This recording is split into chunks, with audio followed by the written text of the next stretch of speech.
Hello, അസ്സലാമു അലൈക്കും. എല്ലാവർക്കും എൻ്റെയും എൻ്റെ ഫാമിലിൻ്റെയും വക റമദാൻ മുബാറക്. അപ്പോൾ ഇന്ന് നോമ്പായിട്ട് സ്പെഷ്യൽ മട്ടൺ മദ്ഫൂനാണ് ഞാൻ ഉണ്ടാക്കാൻ പോകുന്നത്. സെയിം ഐറ്റം നമുക്ക് ചിക്കൻ വെച്ചിട്ടും ഉണ്ടാക്കാം. അതിൻ്റെ പേര് ചിക്കൻ മദ്ഫൂൻ. അപ്പം ഇതെങ്ങനെ ഉണ്ടാക്കുന്നതെന്ന് നമുക്ക് നോക്കാം. ആദ്യം നമുക്ക് മട്ടൺ മാരിനേറ്റ് ചെയ്യണം. അതിന് വേണ്ടിയിട്ട് ഒരു ഫുൾ ലെമണിൻ്റെ ജ്യൂസ്, അതിൽ സാഫ്രോൺ ഇട്ടിട്ടുണ്ട്, 1/2 ടേബിൾ സ്പൂൺ അറബിക് മസാല, മജ്ബൂസ് മസാലയോ ഏത് മസാല വേണമെങ്കിൽ നിങ്ങൾക്ക് ഉപയോഗിക്കാം, ആവശ്യത്തിന് ഉപ്പ്, കുരുമുളക് പൊടി, 2 ടേബിൾ സ്പൂൺ ഒലിവ് ഓയിൽ. ഇത്രയും ചേർത്തിട്ട് നമുക്കൊന്ന് മിക്സ് ചെയ്ത് മട്ടണിൽ പിടിപ്പിക്കണം. ഒരു 2 മണിക്കൂറെങ്കിലും ഇത് മാരിനേറ്റ് ചെയ്ത് വെക്കണം. ഇത് വെക്കുന്ന സമയത്ത് ശ്രദ്ധിക്കേണ്ട ഒരു കാര്യം എന്താണെന്ന് വെച്ചാൽ, നിങ്ങൾ ഇതുപോലെ മാരിനേറ്റ് ചെയ്ത് ഫ്രിഡ്ജിലാണ് സൂക്ഷിക്കുന്നതെങ്കിൽ ഒരിക്കലും നിങ്ങൾ ബട്ടർ ഉപയോഗിച്ച് മാരിനേറ്റ് ചെയ്യരുത്. ഒലിവ് ഓയിലോ വേറെ ഏത് ഓയിൽ വേണമെങ്കിലും ഉപയോഗിച്ചോ. ബട്ടർ ഉപയോഗിച്ച് കഴിഞ്ഞാൽ പെട്ടെന്ന് തന്നെ ഫ്രീസ് ആവുകയും ചെയ്യാൻ. അപ്പോൾ നിങ്ങളുടെ മീറ്റിലൊന്നും മസാല പിടിച്ചിട്ടുണ്ടാവില്ല.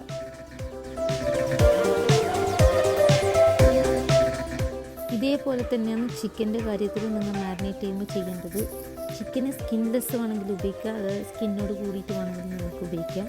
സ്കിന്നോട് കൂടിയിട്ടാണ് സാധാരണ മദ്ഫൂന് കാണല്. ഇനി ഇതൊന്ന് കവർ ചെയ്ത് നമുക്ക് 2 മണിക്കൂറോളം ഫ്രിഡ്ജിൽ വെക്കാം.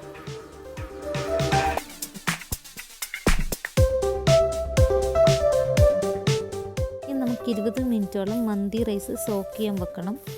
ഇത് സെല്ല റൈസാണ്, ഇത് ബസ്മതി റൈസ് അല്ല. ഇതിന് പകരം വേണമെങ്കിൽ നിങ്ങൾക്ക് ബസ്മതി റൈസ് ഉപയോഗിക്കാം, പക്ഷേ ഇത് സെല്ല റൈസാണ്. ഇനി നമുക്ക് മട്ടൺ വേവിച്ചെടുക്കണം. അതിന് വേണ്ടിയിട്ട് ഒരു കുക്കറിൽ 3 ടേബിൾ സ്പൂണോളം butter, 2 table spoon olive oil. ഈ ഒരു മിക്സ്ചറാണ് സാധാരണ എല്ലാ അറബിക് റൈസിലും ഉപയോഗിക്കുന്നത്. ഒന്നെങ്കിൽ ഗീ വിത്ത് ഒലിവ് ഓയിൽ, അല്ലെങ്കിൽ ബട്ടറും ഒലിവ് ഓയിലും.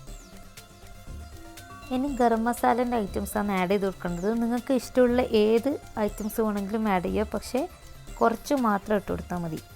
3 ഏലക്കായ, 2 ഗ്രാമ്പു, ചെറിയ കഷ്ണം പട്ട, 3 ബേ ലീഫ്, പിന്നെ 10-15 കുരുമുളക്, 3 ടേബിൾ സ്പൂണോളം മുതുമൻ മല്ലി.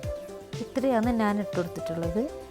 ഇനി ഇതിലേക്ക് ഉള്ളിയും കൂടി ആഡ് ചെയ്തിട്ട് നമുക്കൊന്ന് വഴറ്റി കൊടുക്കാം. ഉള്ളി 2 ചെറിയ ഉള്ളിയാണ് ഞാൻ ഇവിടെ എടുത്തിട്ടുള്ളത്. 3 ഗ്ലാസ് അരിയാണ്, 3 ആൾക്കുള്ള ഭക്ഷണമാണ് ഞാൻ ഉണ്ടാക്കുന്നത്. പിന്നെ ഇഞ്ചി വെളുത്തുള്ളി പേസ്റ്റ് 1 ടേബിൾ സ്പൂൺ. ബിരിയാണിയിൽ ഉപയോഗിക്കുന്നത് പോലെ ഒരുപാട് ഉള്ളി ഉപയോഗിക്കരുത്. ഇനി ഇതിലേക്ക് റെഡിമെയ്ഡ് ആയിട്ടുള്ള 1 ടേബിൾ സ്പൂൺ തക്കാളി പേസ്റ്റ്, പിന്നെ 1/2 മുറി തക്കാളിയാണ് ഞാനിപ്പോൾ ഇട്ടിട്ടുള്ളത്. തക്കാളി പേസ്റ്റിന് പകരം നിങ്ങൾക്ക് 1 തക്കാളി ജ്യൂസ് അടിച്ചിട്ട് ഇതിലൊഴിച്ച് കൊടുത്താലും മതി. ഇനി ആവശ്യത്തിന് ഉപ്പ് ഇട്ട് കൊടുക്കുക. 1 ടേബിൾ സ്പൂൺ മജ്ബൂസ് മസാലയും കൂടി ഇട്ട് കൊടുക്കുക. ഇനി ഇത് നല്ലോണം ഒന്ന് ഇളക്കി കൊടുത്തതിന് ശേഷം ഇതിലേക്ക് ചൂടുവെള്ളം ഒഴിച്ചെടുക്കണം.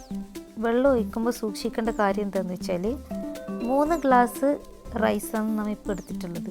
ആ റൈസിന് കണക്കായ ചൂടുവെള്ളമാണ് നമ്മളിപ്പോൾ ഇതിലൊഴിക്കാൻ പോകുന്നത്.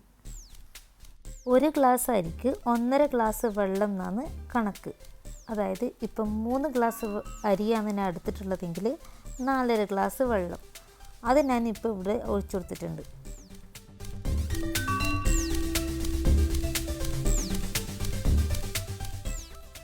അരി സോക്ക് ചെയ്ത് വെക്കാൻ മറക്കണ്ട. സോക്ക് ചെയ്ത് വെച്ച അരിക്കാണ് 1 ഗ്ലാസ് അരിക്ക് 1.5 ഗ്ലാസ് വെള്ളം. ഇനി നമ്മൾ നേരത്തെ മാരിനേറ്റ് ചെയ്ത് വെച്ച മട്ടൺ ഇതിലിട്ട് കൊടുത്തിട്ട് നല്ലോണം തിളച്ച് വരുന്ന സമയത്ത് കുക്കർ അടച്ച് 45 മിനിറ്റ് ചെറിയ തീയിൽ വേവിച്ചെടുക്കുക. ഇനി മട്ടൺ വേവുന്ന ടൈം കൊണ്ട് നമുക്ക് നേരത്തെ നമ്മൾ സോക്ക് ചെയ്ത് വെച്ച അരി ഒന്ന് വറുത്തെടുക്കണം. വറുക്കലൊരു മെയിൻ ഇമ്പോർട്ടൻറ്റ് സ്റ്റെപ്പാണ്. കാരണം എന്താണെന്ന് വെച്ചാൽ, നമ്മൾ ബിരിയാണീൻ്റെ റൈസ് പോലെയല്ല മന്തി റൈസ്, അത് വേറെ ഒരു ടെക്സ്ചറിലാണ് ഉണ്ടാവില്ല. അപ്പോൾ അതിന് അത്യാവശ്യമായിട്ട് നമ്മൾ വറുത്തിരിക്കണം. 1 ടേബിൾ സ്പൂണോളം ഓയിൽ, ഏത് ഓയിൽ വേണമെങ്കിൽ ഉപയോഗിക്കാം. എന്നിട്ടൊന്ന് ഒരു 5 മിനിറ്റെങ്കിലും ചെറിയ തീയിലൊന്ന് വറുത്തെടുക്കാം. ഈ ഒരു സമയത്തിന് സൈഡിൽ കുറച്ച് ഗീയിൽ ഒരു ഉള്ളിയും കുറച്ച് കിസ്മിസും ഒന്ന് പൊരിച്ചെടുത്തിട്ടുണ്ട്.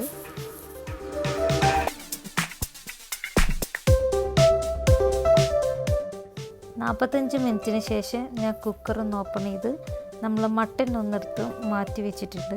ഇനി ഇതേ വെള്ളത്തിലാണ് നമ്മൾ ഇനി അരി വേവിക്കാൻ പോകുന്നത്. ഇനി വേറൊരു കാര്യം പ്രത്യേകം ശ്രദ്ധിക്കാനുള്ളത് എന്താണെന്ന് വെച്ചാൽ മട്ടൻ്റെ സ്റ്റോക്കൊക്കെ ഇറങ്ങിയിട്ട് ഇനി ഇതിലുള്ള വെള്ളത്തിൻ്റെ ക്വാണ്ടിറ്റി ചിലപ്പോൾ കൂടിയിട്ടുണ്ടാവും. അപ്പോൾ നമുക്ക് വേണ്ടത് 4.5 ഗ്ലാസ് വെള്ളമാണ്. അപ്പോൾ ഇതിൽ നിന്ന് 4.5 ഗ്ലാസ് വെള്ളം വേറൊരു പാത്രത്തിലേക്ക് മാറ്റിയിട്ട് അതിൽ നമ്മൾ വറുത്ത അരി ഇടുന്നതായിരിക്കും കുറച്ചും കൂടെ നല്ലത്. ഇതിൽ ഞാൻ തീരെ പച്ചമുളക് ആഡ് ചെയ്യാത്തതുകൊണ്ട് ഞാനിപ്പം ഒരു 4 പച്ചമുളക് കീറിയിട്ട് കൊടുത്തിട്ടുണ്ട്. ഇനി ഇതിലേക്ക് നമ്മൾ നേരത്തെ വറുത്ത് വെച്ച അരിയിട്ട് ഒരു 20 മിനിറ്റോളം ചെറിയ തീയിൽ വേവിച്ചെടുക്കുക. അരി ഇടുന്നതിന് മുമ്പ് ഈ വെള്ളത്തിൻ്റെ ടേസ്റ്റ് ഒന്ന് നോക്കണം. ആവശ്യത്തിന് അരിക്ക് ആവശ്യമുള്ള ഉപ്പ് ഇതിനുണ്ടോ എന്നുള്ളത് ഉറപ്പ് വരുത്തണം. എന്നിട്ട് മാത്രം അരി വേവിക്കുക. ഇനി ഒരു 20 മിനിറ്റ് ഇതൊന്ന് വേകുമ്പോഴത്തേക്കും നമ്മൾ നേരത്തെ കുക്ക് ചെയ്ത് വെച്ച മട്ടൻ എടുത്തിട്ട് ജസ്റ്റ് ഒന്ന് ബട്ടറിലൊന്ന് ഫ്രൈ ചെയ്തെടുക്കുക.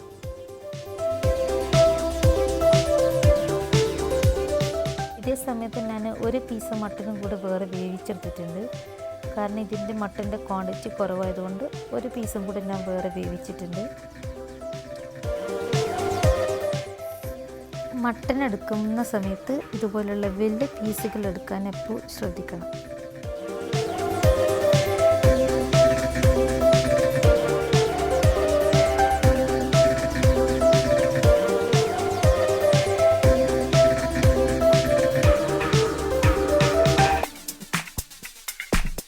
ഈ ഒരു സമയം കൊണ്ട് നമ്മൾ റൈസ് ഏകദേശം റെഡി ആയിട്ടുണ്ട്.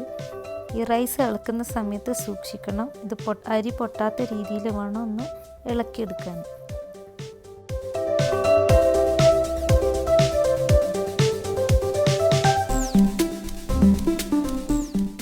ഇപ്പം നമ്മൾ മദ്ഫൂൻ്റെ ഫൈനൽ സ്റ്റേജിലെത്തി. റൈസ് റെഡിയായി, മട്ടനും റെഡിയായി. ഇനി ഈ റൈസിന് കുറച്ച് ഗീയുടെ ഫ്ലേവർ വരാൻ വേണ്ടി ഞാൻ 3 ടേബിൾ സ്പൂണോളം ഗീ ഒന്ന് സ്പ്രെഡ് ചെയ്ത് കൊടുത്തിട്ടുണ്ട്.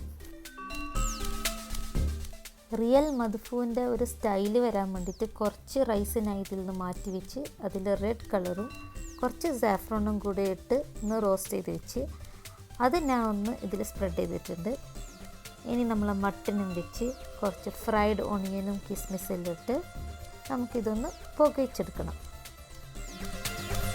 ജസ്റ്റ് പുകയിച്ചതിന് ശേഷം ഒരു 5 മിനിറ്റ് ഇതൊന്ന് അടച്ച് വെച്ചിട്ട് നമുക്കിത് സെർവ് ചെയ്യാം.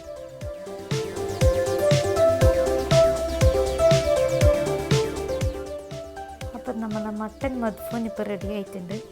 ഇതുപോലെ മട്ടൻ ഇഷ്ടമില്ലാത്ത ആൾക്കാരുണ്ടെങ്കിൽ നിങ്ങൾ ചിക്കൻ വെച്ചിട്ട് ട്രൈ ചെയ്യുക. ഇതെന്തായാലും നിങ്ങളൊന്ന് ട്രൈ ചെയ്യേണ്ട ഈസി റെസിപ്പിയാണ്.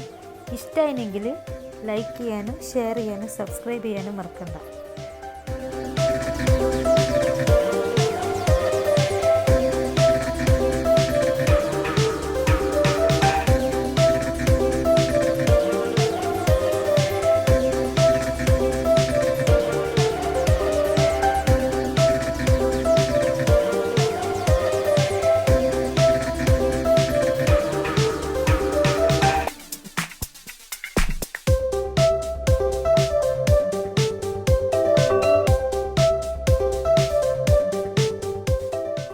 ഇതൊന്ന് ഉണ്ടാക്കി നോക്കിയതിന് ശേഷം നിങ്ങളുടെ ഫീഡ്ബാക്ക് എന്നെ ഒന്ന് കമൻറ്റ് ബോക്സിൽ അറിയിക്കാനും മറക്കണ്ട.